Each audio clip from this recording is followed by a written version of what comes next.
High school baseball players, specifically pitchers, are getting acclimated to the new rule this spring. Minnesota is now one of a handful of states to regulate pitch counts. Rules are now in place on how many pitches a pitcher can throw in one day. The maximum is now 105 in one game. That number goes up to 115 in the postseason.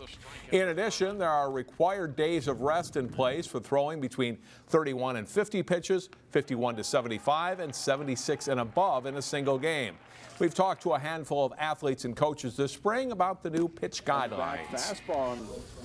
You have to have a staff, basically. You got to have at least 2 starters for sure, and then a handful of relievers.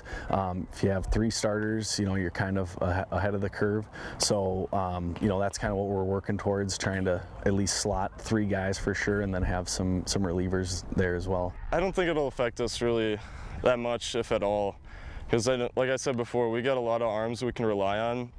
So I don't really foresee us needing to get near that pitch count limit, because I feel like either we're rolling and we don't need to get to that pitch count as with one pitcher, or we know that we have some solid guys in the bullpen that can back us up. One thing we've seen in batters is that they start taking more pitches to get the pitch count up, and then you also see pitchers, they're going to throw more strikes now, because why waste your pitches? And so yeah, that's going to be, I think, one of our focuses on pitchers and talking how to adjust around the pitching. Now you look at it, when can a kid return? Do you keep him under 30 pitches or under 50 pitches and hope he can come back for 2 days? And so I think there's going to be a little more looking at closer the number of pitches, obviously.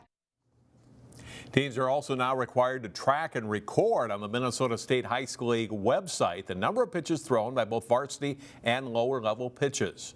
The first offense for violating either the number of allotted pitches or the rest requirement is a forfeit of that game.